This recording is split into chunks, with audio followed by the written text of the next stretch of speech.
When I signed those papers, I thought I was giving my son security. I didn't realize I was signing away my life. My name is Harold Bennett. I'm 72 years old, a retired civil engineer, and for most of my life, I believed in two things: hard work and family. I built bridges across cities, but the most important bridge I ever built was the one between me and my son, Ethan. After my wife passed away 10 years ago, that bridge was all I had left. Ethan was everything to me. I used to sit at the dinner table and listen to him talk about his big plans, his career in investment, his dreams of starting his own firm. I'd smile and say, "You've got your mother's spark, son," and he'd laugh, saying, "And your stubbornness, Dad." If this story kept you listening, make sure to subscribe and tell me in the comments where you're watching from. More real-life stories like this one are coming your way. Our home was full of memories. The walls still carried the smell of my wife's lavender candles. Her garden bloomed every spring, the roses turning our backyard into something out of a painting. My housekeeper, Mrs. Parker, had been with us for 25 years. She kept the place spotless, but more than that, she kept me company. "You still work too much, Mr. Bennett," she'd tease whenever she found me fixing things that didn't need fixing. Life was quiet, simple, and peaceful. Ethan visited most weekends, always dressed sharp and smelling of expensive cologne. Lately, though, I noticed he'd spend more time on his phone than with me. He'd take calls in the hallway, talk about deals, investors, clients. I assumed it was just the stress of business. One Sunday afternoon, he came over with a confident grin. "Dad, I've been talking to a financial advisor. You need to move your assets into a living trust. It'll save you a fortune in taxes." I frowned. "You sure about that? I've managed my finances fine all these years." "Trust me," he said, patting my shoulder. "You don't need to worry about a thing. I'll take care of the paperwork. Just sign where I mark. It's just a formality to protect you and make sure everything's in order when, something happens."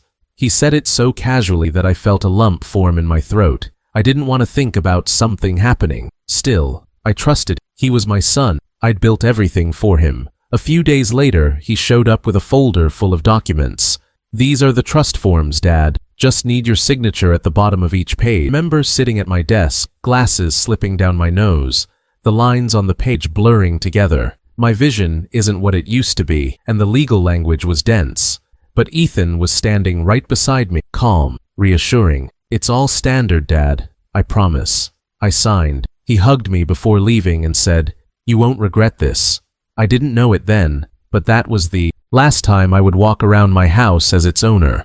A week later, Ethan called and said, "Dad, there's a problem with the house. Termites. The inspectors found signs of damage. I've arranged for fumigation, but you'll need to stay somewhere else for a few days." I hesitated. "Where exactly am I supposed to go?" "Don't worry," he said smoothly. "I've already booked a place for you. It's called Rosewood Haven. They'll take great care of you. Think of it like a little vacation." The next morning, he drove me there himself. The building looked decent from the outside, neatly painted, flower beds by the gate, a calm environment. The staff greeted me politely. It seemed fine at first. Ethan kissed my forehead before leaving and said, "Just for a few days, Dad. I'll come pick you up soon." I believed him. But the days started turning into weeks. My phone was taken for safety reasons. Every time I asked to call Ethan, the nurse said he was busy. When I pressed harder, she looked uncomfortable. "Your son said you'll be staying here permanently, Mr. Bennett." Permanently? The word struck like thunder. That night, I couldn't sleep. The hallway light flickered through the small glass window in my door. I borrowed another resident's phone and called Mrs. Parker. Her voice trembled. "Oh, Mr. Bennett, I didn't want to tell you this, but men came today. Movers. They packed everything. Your house. It's sold." I felt the air leave my chest. My legs went weak. "Sold? What do you mean sold? They said your son handled it all. He signed the deal last week." I hung up and sat on the edge of the bed, staring at the floor. My hands shook. My own son had sold the house his mother and I built together, the same house where he took his first steps. I kept replaying his words in my head. "You won't regret this." The trust I'd built for a lifetime had become the weapon that destroyed me. But somewhere beneath the hurt, something inside me hardened. I wasn't going to let this end like that. The morning after I learned my house had been sold, I sat in that small nursing home room, staring at the pale yellow walls. I could still hear Mrs. Parker's words echoing in my head. My mind refused to accept it. How could Ethan do this? I tried to convince myself there had to be some misunderstanding. Maybe he sold the property to reinvest it. Maybe he was handling something temporary. I told myself he'd walk through that door any moment, smiling like always, saying, "Dad, calm down, I've got it all handled." But he didn't come that day, or the next. The nurses were, but they looked at me with a strange sort of pity, like they knew something I didn't. When I asked one of them when I'd be discharged, she hesitated. "Sir," she said gently, "your son and this would be your new home." I blinked, not sure I'd heard right. New home? This place? She nodded, lowering her eyes. The world seemed to spin for a moment. "No," I said, standing up. "This isn't permanent. My son said this was temporary, just for a few days." The nurse placed a hand on my shoulder. "I'm sorry, Mr. Bennett, but all the paperwork lists you as a long-term resident. Everything's been approved by your family." That word, family, cut deep. I asked for a phone to call Ethan. They told me I needed permission. Permission. In my own life, I needed permission to call my son. That night, I sat by the window, watching the rain slide down the glass. I thought of my wife, of how she used to say, "Love your child, Harold, but never hand him your compass. Some roads, he must learn to walk alone." I had ignored her wisdom, and now I was lost in a world my own son had built to trap me. A few days later, a staff member brought me a stack of magazines and a fresh set of clothes, saying they were from my son. No letter, no note, no visit. Just folded clothes with the tags still on. It felt like guilt dressed as kindness. I noticed something strange. The labels were from the same luxury brand Ethan always bragged about buying for his clients. I held the shirt in my hands, and for the first time, I felt disgust, not pride. I needed to know the truth. I remembered the folder he'd asked me to sign. If I could see those papers again, maybe I could find out what he'd done. I told the head nurse that I wanted to review my trust documents because I had concerns about my insurance coverage. She seemed unsure, but agreed to contact Ethan for permission. 2 days passed before she came back with a sealed envelope. "Your son said these are the files you signed," she said. I waited until everyone was asleep. Under the faint glow of the bedside lamp, I opened the envelope with shaking hands. There it was, page after page of legal language, titles, and numbers I could barely make sense of. But one line stood out. Transfer of full ownership and control of all assets, including the Bennett residence, to the designated trustee, Ethan Bennett. My chest tightened. Every signature was mine, neatly placed in blue ink. The ink of trust. I felt something inside me crack, but not in defeat. For the first time in days, I felt awake. Angry, yes, but focused. I wasn't going to be the helpless old man people expected me to be. Ethan had underestimated me, and that would be his first mistake. The next morning, I requested an appointment with the legal volunteer who visited the home once a week to help residents with wills and estate questions. His name was Mr. Conway, a familiar name from my past. I had worked with him years ago when I managed construction contracts. When he entered my room, I could tell by the way he looked at me that he already knew something was wrong. "Harold Bennett," he said, shaking my hand. "It's been a long time. Too long," I said quietly. "I need your help." I explained everything. The trust, the signatures, the house, the nursing home. He listened without interrupting, his brows furrowed in disbelief. When I finished, he took a slow breath. "Harold, what your son did could qualify as financial exploitation. It's serious. We can fight this. I don't want to destroy him," I said. "He's my son, but I want him to see what greed has done to him." Mr. Conway nodded. "Then we'll start by gathering proof. Do you have any of the original documents?" I handed him the papers. He studied them carefully, then said, "These alone are enough to raise a legal motion, but we'll need to act quietly. If your son catches wind of this before we're ready, he could move the assets again." For the first time since I entered that place, I felt something like strength returning. We made a plan. Mr. Conway would start the paperwork, to temporarily freeze all transfers linked to the Bennett estate, using a clause that allowed the court to intervene in cases of suspected coercion. He'd also reach out to the State Elder Protection Unit. That night, I sat by the window again, but this time the rain didn't feel like sadness. It felt like cleansing. I knew the road ahead would be painful, but I was no longer the victim of Ethan's choices. I was taking back what was mine, not just the money, not the house, but my dignity. My son thought he'd taken everything from me. He was wrong. He forgot the one thing I'd always taught him. Every bridge can be rebuilt, but only if the foundation is strong. And I was ready to rebuild mine, piece by piece.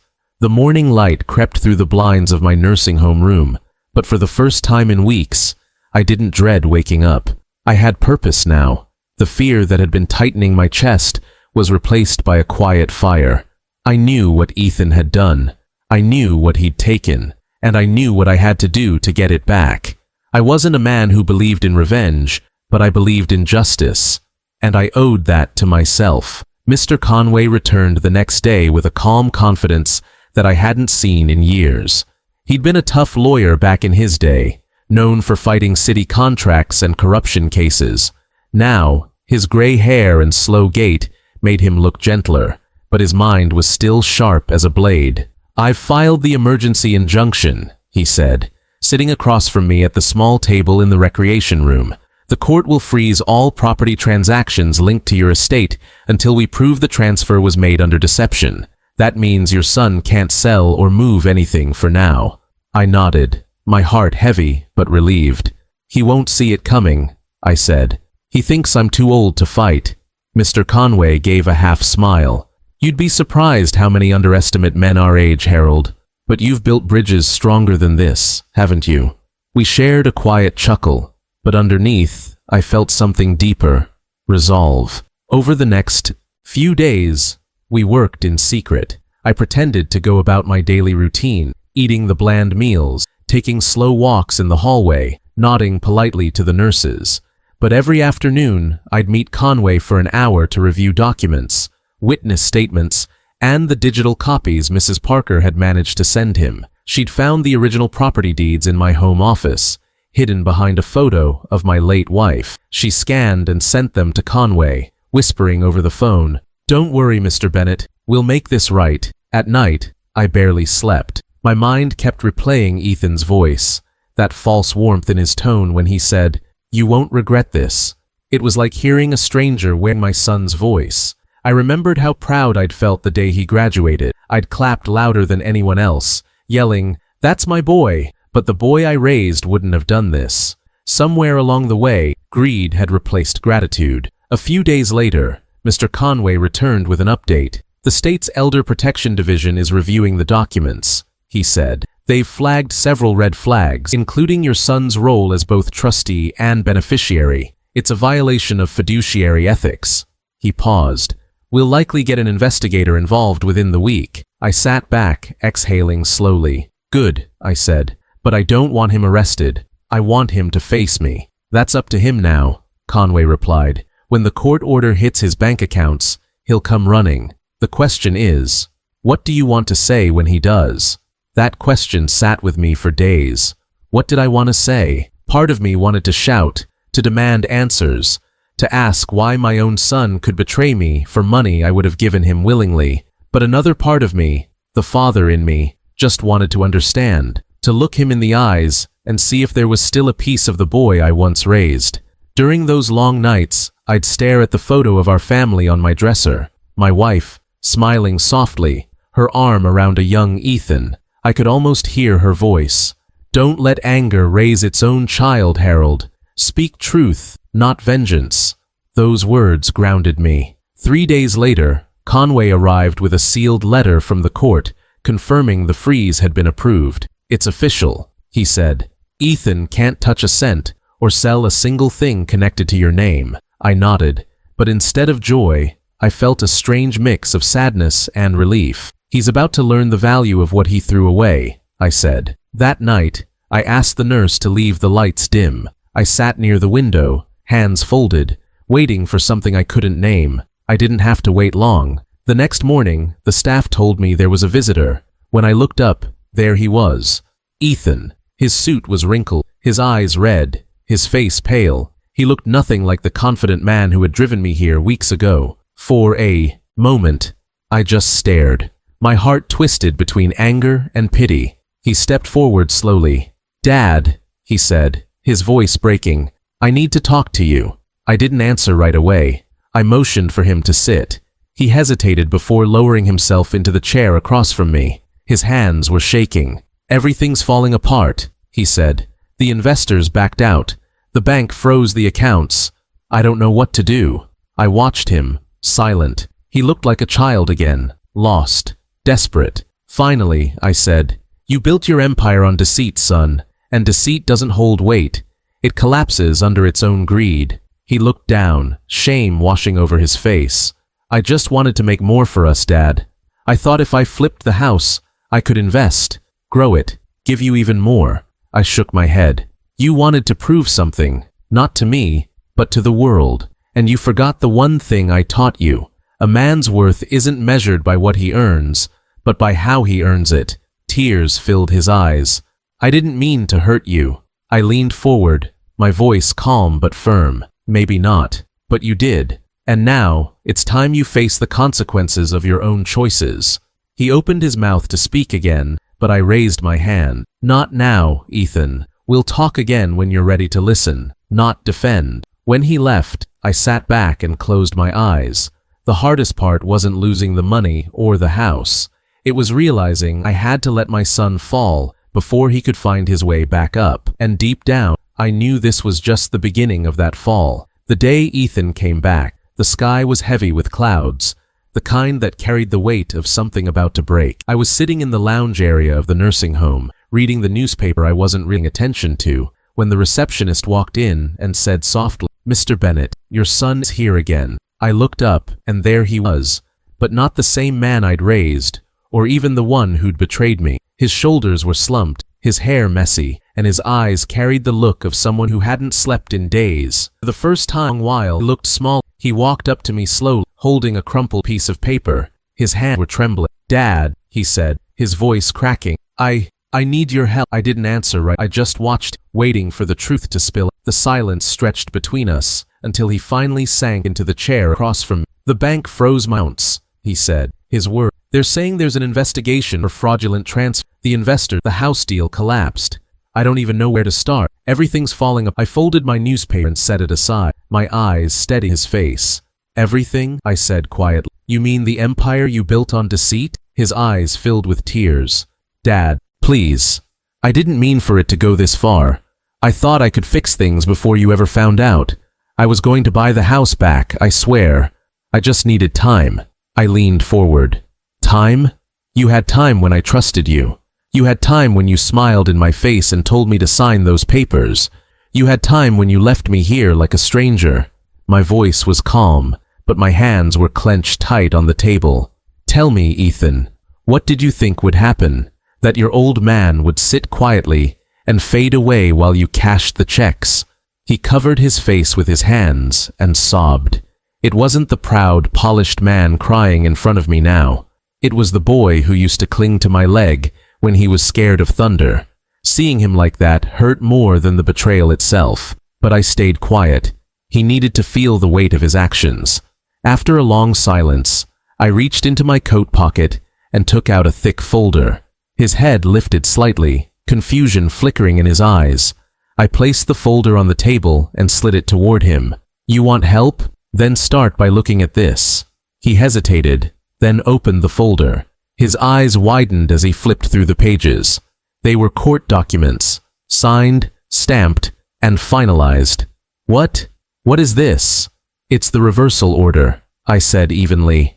"Your little transaction, the one that stripped me of my home and every dollar I earned. It's been nullified. The court froze the accounts before you could move a cent. Every asset, every deed, every title, it's back under my name." He stared at the pages as if they were written in another language. "But how? How did you?" I interrupted softly. "You forgot one thing, son. I built my life by solving problems that looked impossible. Bridges, contracts, partnerships. I know how to rebuild what's been broken. You underestimated me because I got old, but I didn't get foolish." He shut the folder and lowered his head. His voice was barely a whisper. "I lost everything." I leaned back in my chair, watching him. "No, Ethan. You lost yourself. Money comes and goes. But trust? That's something you can't buy back." For a moment, neither of us spoke. The hum of the air conditioner and the distant sound of someone's laughter down the hall filled the silence. Then he said, "I don't deserve your forgiveness." "You're right," I said. "You don't. But I'm still your father. And as long as I'm alive, you'll have the chance to earn it." He looked up at me then, tears streaming down his face. There was no arrogance left in him, only regret. "I was so focused on proving I could be as successful as you were that I forgot what you actually taught me," he said. "You built things to last. I built things to impress." I nodded slowly. "And look how easily they fell apart." He reached across the table, his hand shaking, and placed it over mine. "I'm sorry, Dad. I really am." For a second, I wanted to pull my hand away, to remind him that sorry didn't erase betrayal. But then I thought of my wife. I could almost hear her voice saying, "Don't let your pride build walls higher than your love." So I left my hand there. "I believe you're sorry," I said.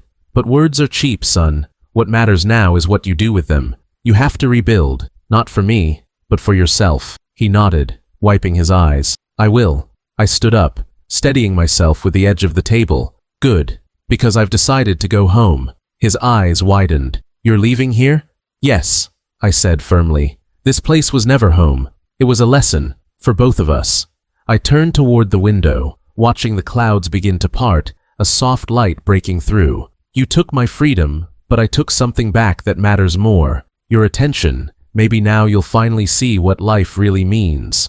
He didn't say anything. He just stood there, staring at me with that lost, guilty expression. For the first time, I saw the young man he could have been, not the greedy businessman, but the son I raised. Before he left, I said quietly, "You can visit me, Ethan, but this time, come as my son, not as my caretaker, and leave the papers behind." He nodded and walked out slowly, shoulders bent, but lighter somehow. When the door closed, I sat down again, feeling both the sting of pain and the relief of closure. The war between anger and love had finally ended. Through the window, sunlight spilled across the floor, touching the folder on the table. I looked at it one last time and whispered to myself, sometimes losing everything is the only way to find what really matters.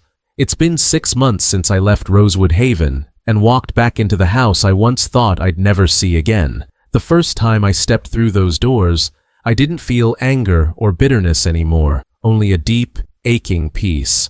The air still carried the faint scent of my late wife's lavender candles. The same sunlight poured through the tall windows, warming the floors where Ethan once played as a boy. But everything felt different. Maybe it wasn't the house that had changed, maybe it was me. The legal process had ended quietly. The court fully reinstated my ownership of all assets. The investigators confirmed that I had been misled under false pretenses, and the property transfer was voided. Ethan wasn't charged. I made sure of that. The lawyers said I had every right to press charges, that I could have him punished and stripped of his licenses, but I refused. "He's already serving his sentence," told Mr. Khan. "He has to live knowing he destroyed his father's trust." I spent those first few weeks at rediscovering what peace really meant. I started tending to my wife's rose garden again. The first time I touched the soil, I broke down. My hands, the same ones that had built bridges and held blueprints, were now trembling as they dug through the earth she once loved. But planting those roses again felt like therapy. It reminded me that even after something is cut down, it can grow back stronger. With care, with patience, with time. Mrs. Parker returned too. When she saw me standing on the porch that first morning, she burst into tears. "I knew you'd come home, Mr. Bennett," she said, hugging me tight. "This house isn't right without you." I smiled and told her, "It's not the house that matters, Parker. It's the people who fill it with good hearts." Together, we cleaned, repaired, and reopened every dusty corner. For the first time in years, the place felt alive again. Ethan started visiting a few weeks later. At first, it was awkward. He'd stand at the door like a stranger, holding a bag of groceries or some small gift, always looking unsure of whether he should come in. I never turned him away, but I didn't make it easy either. I made him earn every bit of trust back. One morning, he arrived wearing old work clothes instead of a suit. "You always said real men work with their hands," he said quietly, holding up a box of tools. "Can I help fix the fence?" That fence had been broken for years. The boards were crooked, the nails rusted, the wood rotting in places. Together, we started mending it piece by piece. There wasn't much talking at first, just the sound of hammers, the soft thud of wood meeting wood, and the chirping of birds. But sometimes, silence says more than words. By the end of the day, we stood side by side, looking at the straight, sturdy fence we'd rebuilt.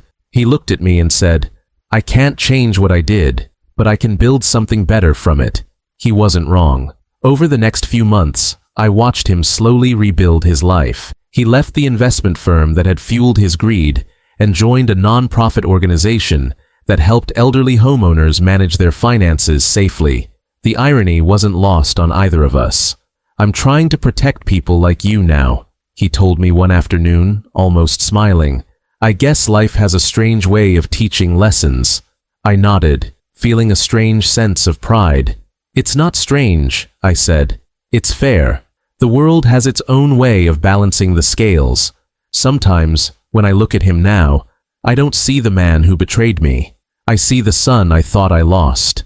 Older, humbler, changed. We still have distance between us, but it's a distance filled with understanding, not resentment. He visits every Sunday, and we share breakfast in the garden. The roses bloom around us again, bright and full of life. Every once in a while, I catch him staring at the old photo of our family that hangs in the hallway. He doesn't say anything, but I can see the guilt still flickering in his eyes. I don't erase it. Some reminders are meant to stay, not to punish us, but to keep us honest. One evening, as the sun set over the garden, he turned to me and asked, "Dad, how did you find it in you to forgive me?" I looked at the horizon, the sky burning in shades of orange and gold. "Forgiveness isn't weakness, Ethan," I said softly. "It's strength. It doesn't excuse what you did. It reminds me that I'm still capable of love. That's something no betrayal can take away." He nodded, tears in his eyes. For a moment, neither of us spoke. The air between us felt lighter, and the setting sun cast long shadows that reached across the yard like open arms. I realized then that life wasn't about holding on to what you lost. It was about finding peace in what remains.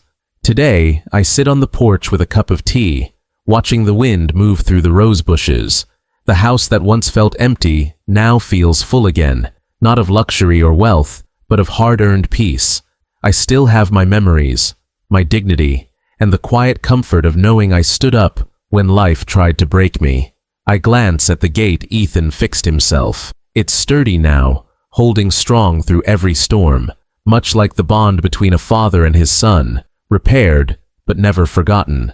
As I sip my tea, I whisper to myself, love can be betrayed, but it can also be rebuilt, one honest act at a time. If this story touched your heart, make sure to subscribe to my channel and tell me in the comments where you're watching from, because sometimes stories like this remind us that no matter how broken things get, love can still find its way home.